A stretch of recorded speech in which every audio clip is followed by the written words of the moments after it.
Hi, welcome back to my channel. My name is Michelle. I'm a nutrition educator. I also do nutrition counseling and coaching.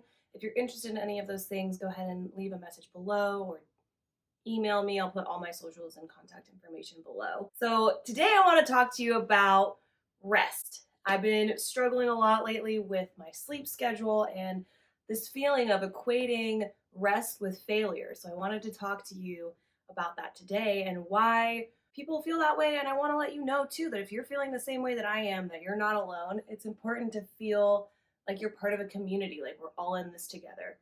So let's just dive right in. I want to do a little background information and let's talk about rest. So I've been struggling a lot with my sleep schedule. Like I have not been able to fall asleep, and then I wake up in the middle of the night and can't fall back asleep, and then I end up sleeping in until like 9 or 10 in the morning, and it's getting a little out of hand. And this happens to me quite often. I've had sleep problems since I was in middle school.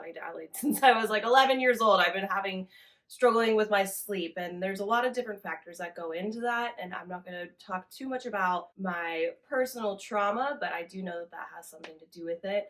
So I want to talk to you about what I do to kind of get back in the groove. How do I reset my sleep schedule? What I personally do, and different ways that it affects your body and your life when you are not sleeping properly, and why sleep is so important, and why rest is also so important. You just have to listen to your body and figure out exactly what it wants and what it needs. So, what I do when my sleep schedule is kind of all over the place, a little erratic, is I like to do like a melatonin supplement, but I only do it for a short amount of time.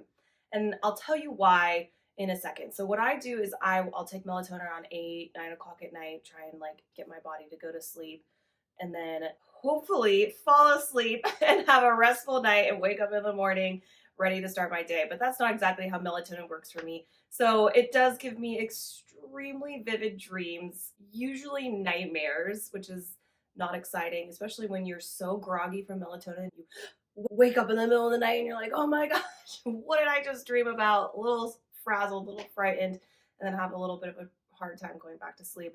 Also, when I take melatonin, I'm a little bit groggier the next day.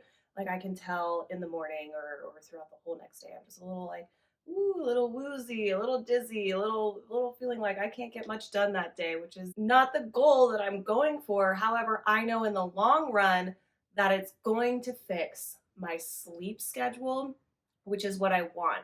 So when I'm feeling this way during the day, or when my sleep has been so messed up, like, and I'm not checking things off my to-do list that week, I'm not able to get things done that I want to get done. It's really frustrating for me, and it makes me feel like a failure. And why do we do that? Why do we not allow our body the time that it needs to rest and reset? Why do we automatically think, "Oh, I'm not getting things done. I must be a failure." Like that's ridiculous. We should not have that thought process in our heads anymore. So let's break that stigma right now, and let's all decide together that rest is just as important as getting your work done, right? You can still move towards your goals in a way that your body needs, in a way that your body wants. You can still move towards your goals even if it's at a slower pace, and it's okay to be okay with that. What I do, I get stuck in this mindset of, oh my gosh, I'm not getting anything done. And then I get in this like anxiety spiral. And then I end up absolutely getting nothing done. Like I just am like, I can't do this. And why am I doing this? What am I thinking? Why am I even trying? I am such a failure. Why am I even doing this? I can't provide for my family the way that I want to provide for my family. And that's just so messed up. That's not a good way of thinking. So I have to like retrain my mind to be like, no, rest is important. Rest is okay. It's all right to take a break, and you can still work towards your goals. You don't have to get stuck in this anxiety spiral, this depression spiral where you just feel so stuck. And I know that that is so much easier said than done. Absolutely, I understand that because I've been there. I'm in it, right? It's so hard to get yourself out of that mindset, and therapy obviously helps. Definitely talk to a therapist. I'm not a therapist, so don't take this as medical or psychiatric help. Like, I'm not a medical professional. I'm just telling you what works for me, and to let you know that you're not alone, that we all struggle with this. It's just so common, and it's okay. Rest is okay. You're letting your body get what it needs. right? If it needs to rest, that's all right. That's what it needs. It needs to reset. So let's talk a little about why sleep is so important. While we're sleeping, our body is going through so many different cycles. It's really doing kind of like a clean sweep. It's repairing, it's re-energizing like our metabolism. So many different things are happening while we sleep. And when you get in proper sleep, it can lead to a whole host of other problems, right? You can have mental problems, you can have mental fog, depression. You can double into anxiety if you're not getting proper sleep. It can really affect your brain in that way and your mental capacity. It can affect your hormones because your hormones aren't cycling in the proper way that they need to. Our bodies operate on something called the circadian rhythm, which is basically, it's not as encompassing as I would like it to be, especially because women operate on not a 24-hour cycle. You know, we have a 28-day hormone cycle as opposed to men who operate on a 24-hour hormone cycle. So we kind of ebb and flow throughout the month based on our hormone levels and how much energy we may or may not have that week. Hope you guys can't hear that beeping outside. We'll just wait a sec. Okay, so I was talking about women's hormone cycles. So we really ebb and flow throughout the whole month. But what the circadian is not as encompassing, but it's basically our body relying on this 24-hour cycle, typically, you know, with the sun. So we kind of live in this world where we don't operate based on the sun. We don't wake with the sun and sleep with the sun, you know, especially in the winter when our days are shorter. We're waking up when it's dark and we're going to bed when it's dark. So it's hard for our body to kind of fluctuate within that circadian rhythm. So we rely heavily on our hormones to get us awake and to get us sleepy. So melatonin is actually our sleep hormone. It is a completely natural thing that occurs within our body, telling us our body to, hey, it's time to sleep. So it's really important. And when you start supplementing with melatonin, your body is getting used to those extra levels that it has within its body, and you end up having to increase the dosage as time goes on. So that's why I prefer to do like 3 days of melatonin, and usually by like the fourth day, if I have to go into that fourth day, say I'm still trying to get back on track, if I am doing that on that fourth day, I can already tell, like, I've taken my 5 milligrams, I'm trying to go to bed, and I'm like, oh, I'm not as sleepy as I was last night. It's been an hour. I'm still having a problem falling asleep. You know, I don't typically take another one because by that time it's too late at night and I know I'm just going to be a mess in the morning. So, you know, there's so many other things that I try to do before going into my dog. They're just being interrupted left and right in this video. Come here. You want to go be in the video? Come here. Come here, baby. Come here, baby. Oh, you want some bow rubs? So that's why I typically only like to go like 3 days and then call it quits and hope that my sleep schedule is back on track. If it's not, maybe I'll try it again the next week. So I've just been in kind of this cycle of trying to get my sleep schedule back on track, which is really difficult. It's really hard, and it's really hard to allow myself to take the daytime to just rest and relax. I've been having issues with exercise ever since I had a hysterectomy last December. So it's really hard for me to do intense exercise. Low impact exercise is really all I've been able to do. My body is taking an inordinate amount of time to kind of heal itself. I still have a whole host of problems. I mean, the pain that I was experiencing, which led to my hysterectomy, is gone, but I still deal with vaginismus, really difficult and hard. It's really difficult. And that affects my sleep as well. I have a hard time kind of relaxing my whole body, relaxing my muscles to go to sleep. So that is one of the factors of why I can't sleep. You know, I'm also not where I want to be with my business. So I'm up at night, like just my mind, I can't turn it off. That affects my sleep. So there's a whole lot of things. So what I try to do is I try to do my low impact exercise because, you know, if I don't get exercise, that also affects my sleep, right? My body has really not done enough during the day and I have not like sweat enough. Do you ever feel like you're just like, I just need to sweat? Like I just feel so bogged down. I can like feel my lymph system. I just need to sweat it all out, right? So what I try to do is I try to start my mornings with like a little bit of yoga, get that sweat on, you know, or if I'm really just like I can't get there, a hot bath, hot shower, some sort of steam, something where I can just kind of release some stuff and I just like need to get that sweat out. I like to walk and I love to swim, but we're coming to the end of summer. So those are the exercise that I primarily rely on to kind of keep my circadian rhythm going, that I'm like, okay, I need to like have a little bit of exercise today, or I'm really not going to sleep well tonight. Exercise really helps with your sleep schedule as well. So let's talk more about what happens while we're sleeping. I know I kind of went off on a little tangent there. So also while we're sleeping, right, our skin cells are repairing themselves. We're kind of removing a layer of skin. We're able to relax and stretch out our whole body, right? Your neck really lengthens while you're asleep. Your digestive system is kind of cleaning itself. The cells are turning over and repairing. That's why a lot of doctors typically say, don't eat right before bedtime, because your body needs to go through that period of repair. Again, I'm not a medical professional, but I will rely on scientific studies that I've read, and more so it's just a person to person basis. It's what feels right for your body. If you're feeling like, if you have a big meal right before bed and then you're feeling like, wow, I can't sleep, I wonder if it's the food. Maybe try something different the next day. If you still can't sleep, maybe something else is going on, whether it be mental, whether it be physical. Check in with yourself. Maybe you had coffee at like 2 p.m. and your body's like, whoa, we're not sleeping tonight. So just check in with your body and find what feels best for you, because sleep is just so important. If you don't get proper sleep, that can lead, like I said, to brain fog, to mental issues. You can lead to gastric upset, like bloating. You can lead to skin issues because your skin isn't properly repairing itself at night.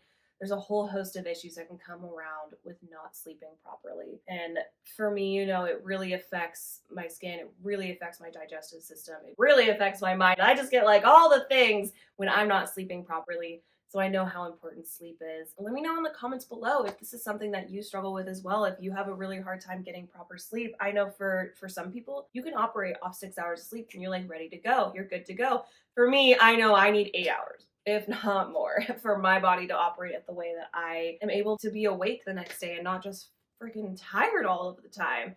So my fiance, he goes to work at 6 o'clock in the morning. So we're typically in bed between 9 and 10 o'clock. And I try really hard not to watch TV before bed. It's a really bad habit of mine. I really try not to do that. I'm not so good at it a lot of the times. But if I read, smoke a little weed, that usually helps put me to sleep. But if I'm watching my phone before bed, the blue light completely messes with my circadian rhythm. I know that for sure, and I still do it, and that's something I'm struggling with as well. So anyway, so we're in bed around 9, 10 o'clock. So if I'm going to bed that early, like sometimes I am not waking up until like 9 the next day, and I'm like, oh my gosh, why did I just sleep for like 11 hours? Maybe my body just really, really needed that. I like to wake up earlier. I really do. I like to be up at like 7, which has not happened in a few weeks because my body has been a mess. But everybody is kind of on their own rhythm. You have to find what feels good for you. If you are the kind of person that can operate off 6 hours of sleep, I mean, good on you. Like, happy for you. Tell me your secrets. How do you do it? Comment below. Let me know. I need 8+ for sure. And it's important for me to get my exercise or to sweat. Otherwise, I know like that's going to mess everything up. It's also important for me to feed my body what I know will help me sleep. Like, I cannot have caffeine past noon, or I know I will not be sleeping that night. If I have food right before bed, that really affects my sleep. It might not affect yours, it's different for everybody, but that really affects my sleep. If I'm having something super sugary right before bed, that really affects my sleep, just it goes on. And I know all these things, and I try to be aware of them and remind myself, hey, if you want to have a good night's sleep tonight, don't do these things. So it's really important to feel out your body and figure out what works for you. Let me know in the comments below how you get yourself to sleep. What's your nighttime routine? What's your morning routine? Like, what are things that work for you? What are things that don't work for you? How are you able to maintain a proper sleep schedule? To wrap this up, I just want to conclude with saying, like, it's so important to get sleep. It's so important to get rest. It's so important for your body to have that repair time, to be able to operate properly, be able to function properly, for your digestive system to function properly. And your brain and your digestive system are interlinked. They're completely connected. If one's off, the other one's off, right? And I'm not making that up. I can link scientific studies below about the gut-brain axis. I can extensively talk to you about that. If you want to have a whole separate video on that, let me know in the comments below as well.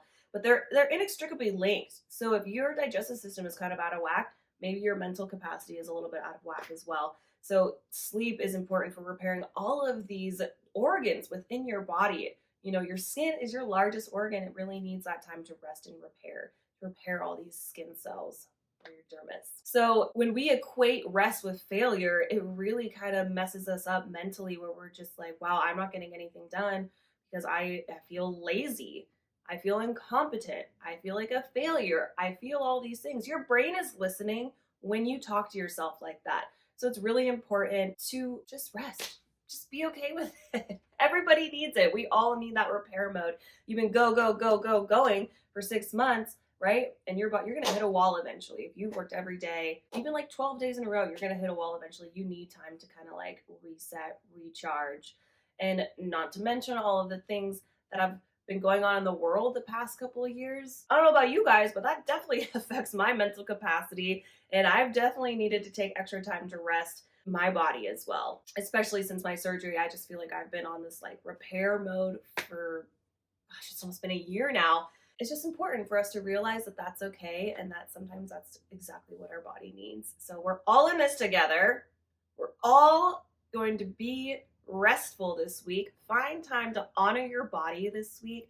Find time to say, hey, you know what? I'm going to take a moment for myself, whether that be going, maybe your idea of rest is going on a little walkie walk with yourself. Maybe your idea of being with yourself is painting your nails, putting on a face mask. Maybe it's reading a book. I mean, I would say maybe it's lounging in front of the TV, but that's also not quite like rest. Maybe it's doing something creative.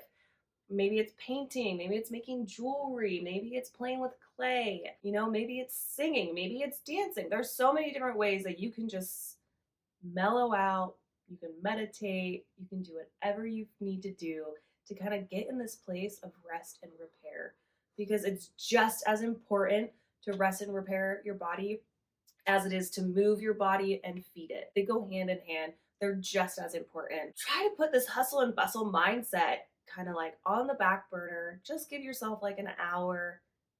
It's okay to rest. And I think that it's hard. It's really hard. It's hard to get into that mindset. It really is. Like, I struggle with it. And that's why I really wanted to make this video. I wanted to show you that you're not alone. We all have these kind of struggles with rest. And it's just really important to have that sense of community, right? To have that like sense of belonging. You're not the only one feeling this way. You're not the only one demonizing yourself because you aren't getting stuff done, right? I checked off like 2 things on my to-do list this week. Just today's Friday. So yesterday was Thursday. Just yesterday I did like a few blog posts. I worked on my business a little bit, but like 5 days prior to that, I wasn't able to get anything done with Heal with Food. I was putting what little energy I had into my other job, so I'm able to provide for my family. And that really sucks for me, because I'm like, I want to be there for my audience. I want to be there for you guys. I want to be able to do this. And I really got in this spiral where I'm like, oh my gosh, I can't do this. I suck. And I don't suck. And I can do this. And it's okay to take a week if you need to, and just be like, wow, I really need to take a step back and I just need to rest and relax. So that's my video. Comment below, let me know your sleep strategies. Comment below, let me know what kind of videos you would like to see, because if you say it, I'll do it, because I want to create and curate content for you guys. I primarily work with nutrition, so if you have any sort of food questions, comment below. I'm Michelle. I'm a nutrition educator and a coach and counselor, and I'm telling you that it's okay to rest.